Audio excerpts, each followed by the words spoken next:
Hey guys, welcome to my grow space. As promised in the last video, I'm going to start repotting some orchids. So I'm looking at what most needs to be repotted most urgently. I don't want to start with anything too hard to begin with, anything that's going to take me a really long time, but I have to start looking at anything urgent, like this orchid right here. It's growing outside of the pot, and if I don't pot it up, it's going to start to decline. So I'm going to choose 3 orchids that need it the most, and we're going to get started. And then little by little, every weekend, I'm going to repot a few more.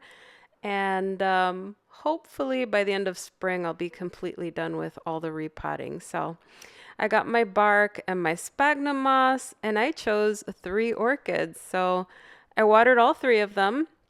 These all are in urgent need of a repot, I'd say, especially the one with roots coming out. I watered it. I want the roots to be a little bit more pliable. You don't want to work with roots that are completely dry, but roots that grow outside of the pot sometimes can break easily, so you got to be careful with them. I also chose another one. It's in a shallow pot, but it's growing quite a lot. And then this Richard Mueller hybrid, this one is the Vern Block. It's growing outside of the pot, so I need to repot it. I got a couple of pots here, a couple of options, my bark and my moss, and I'm ready to get started. So I use this like old baking tray, and I use it to catch everything. I just use it for repotting. So let's start with the very first one. So this is a cross that I got from Sunset Valley Orchids about 2 years ago, the LC Aussie Sunset by the LC Tropical Aurora.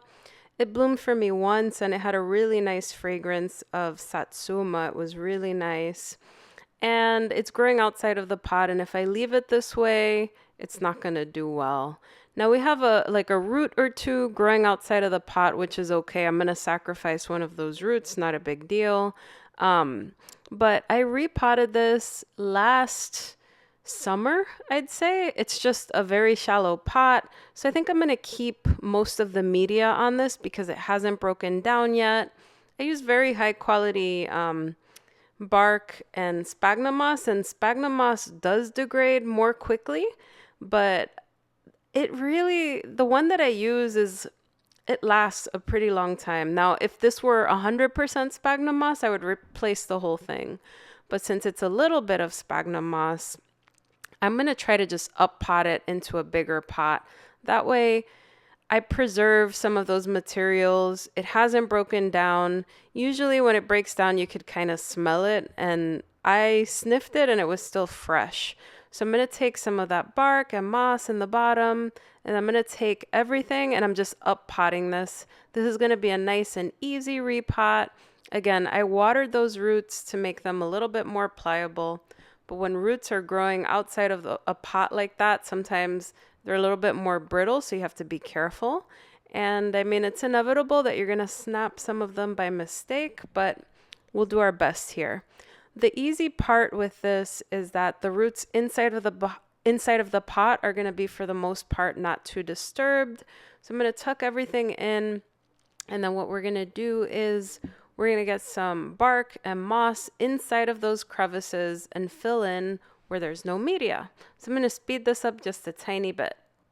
So this one is pretty fast, straightforward. I've been looking at it on my shelves for a while, and I'm like, if I don't do anything about this, it's going to decline. So whenever you have roots that are growing outside of a pot like that, and you're growing indoors and you have dry conditions, it's not getting enough moisture. So even if you water the pot, those aerial roots will not give enough moisture to the new growths, and sometimes they can be stunted, sometimes they won't bloom. So getting those roots into a pot ensures that it stays a little bit more moist.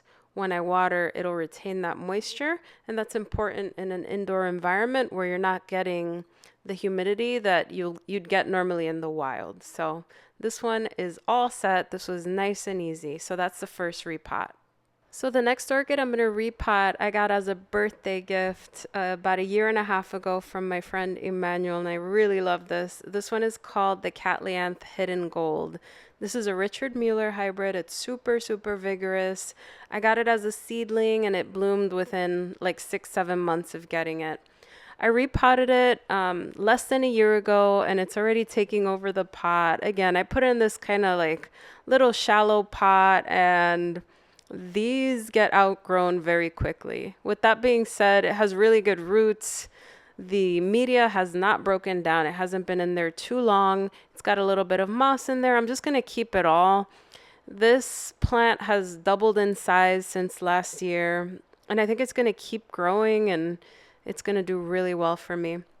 I really like that this is a very compact orchid. I do have moss at the very bottom. I sniffed it to make sure it wasn't like rancid or anything. You could kind of smell when it's gone bad, and this one has not gone bad at all. The roots look really good, and what I'm going to do is I'm just going to keep that, and I'm going to put it into a bigger pot just like we did with the last orchid. And this time I chose this little 5-inch clay pot. I am going to put some moss at the bottom, and I'm going to do the same exact thing. I'm just going to plop this in there. Now, I'm aware this is going to be a vigorous orchid. I'm going to probably have to repot it once again next year, but when you're repotting, you want to make sure you're not putting it in a pot that's too big, because that means that it's going to have a lot of moisture. So what I did, I actually loosened the root ball up because I want this to be at the edge of the pot where the new growths will grow outside. So I want this to have more lasting power, if that makes sense. And I just reused the that bark and I threw it in there. Now, if I hadn't repotted in more than 2 years, I would clear everything out and put fresh media. But since this is new, I just loosened it up. I put it in here, and I'm putting the new growth so that it faces outside.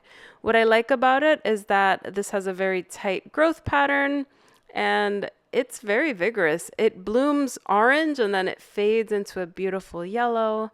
This, again, just took me a couple of minutes, but the next repot I'm going to show you took me a lot longer. It was harder, so let's jump into that one.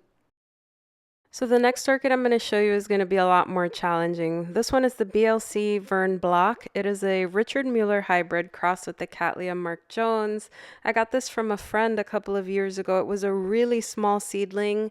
It's bloomed for me so many times. It is extremely vigorous, and it really needs a repot because I'm noticing it's starting to get dehydrated, which happens when the roots grow outside of the pot and they're not getting enough moisture. So what I'm going to do is I'm going to cut this little pot out, and this was very challenging for me to do. So a lot of these roots are growing underneath the pot in the little holes, and they're just very difficult to remove. So I was thinking maybe I'll plop this into a pot with those roots just inside, but I actually did something a little bit drastic towards the end, but I'm going to walk you through my reasoning. So I slowly cut the pot out from the sides, just trying to get out what I could.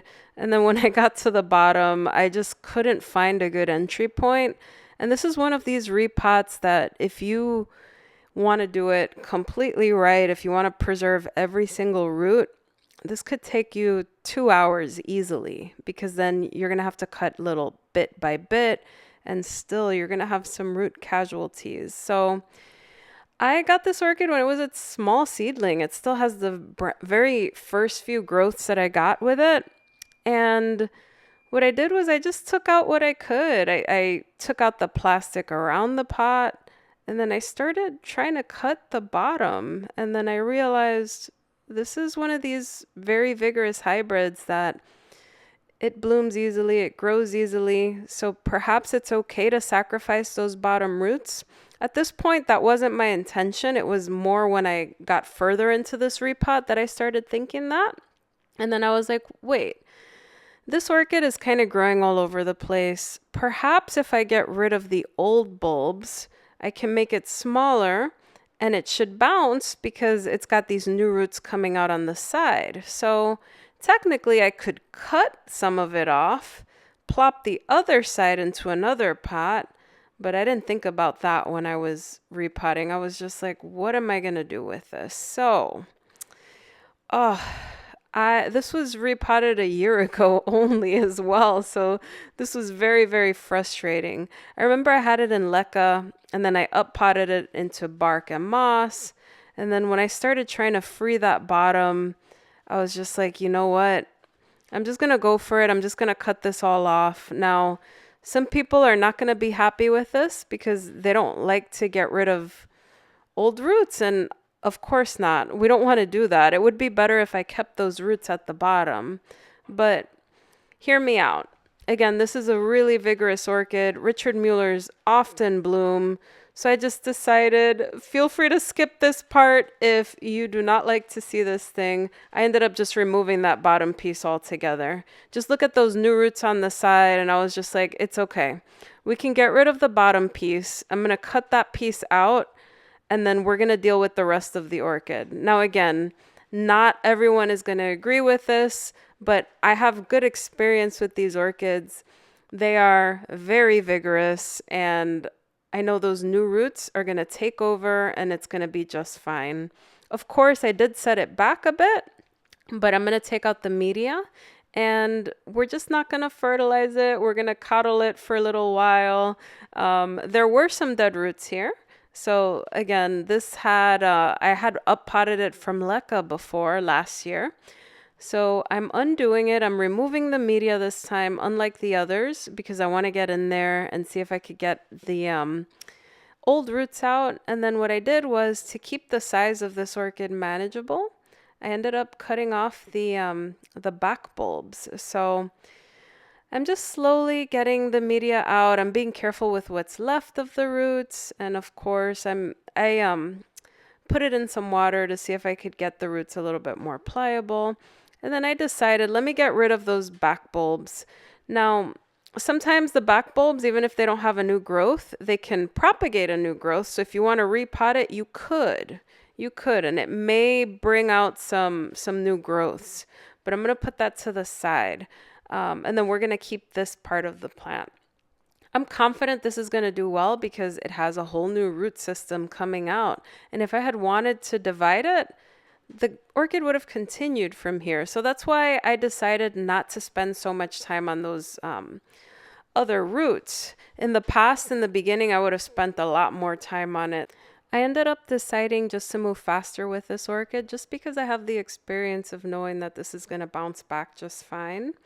I cut off anything that was squishy off this orchid, and surprisingly, some of those old roots were still in good shape. If you just press on them and they're still firm, they're going to be in good shape, and you just keep them in there.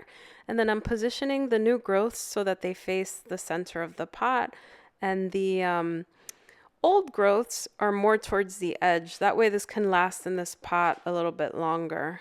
Now, again, this is a vigorous orchid. It grows very, very quickly.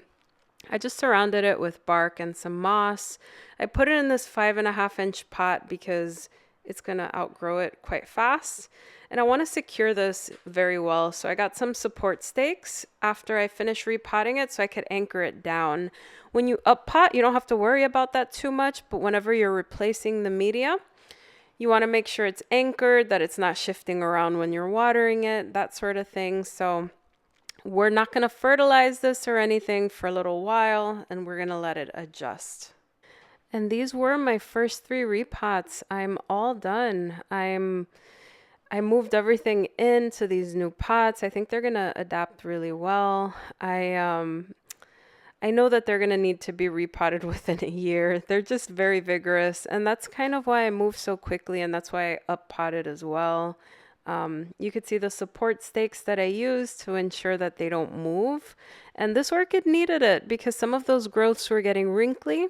And that's a result of some of these roots growing outside of the pot and not getting enough moisture. So orchids only really thrive when they're in very humid conditions in the wild, or if you're growing them indoors, you have to make sure they're properly hydrated. And oftentimes indoors, that means you have to put them in pots if you live in environments that are drier than what they get in the wild. So this is it for now. This is how I started repotting these orchids, and I'm happy with how they turned out. I know they're going to do well. And now the aftercare is I'll avoid fertilizing them for a bit. I'll let them get used to the pots, make sure that new roots are coming out, which they will. And within just a few weeks, these are going to start taking off. And that vern block, those new growths are going to start coming in more and more. And These wrinkles should get filled in because they will get more moisture now that those roots that were outside of the pot are now inside of the pot. So I'm happy with how this turned out. Little by little, I'll chip away at more and more. And I hope you guys enjoyed watching. Repotting is a big project when you have over 200 orchids like me.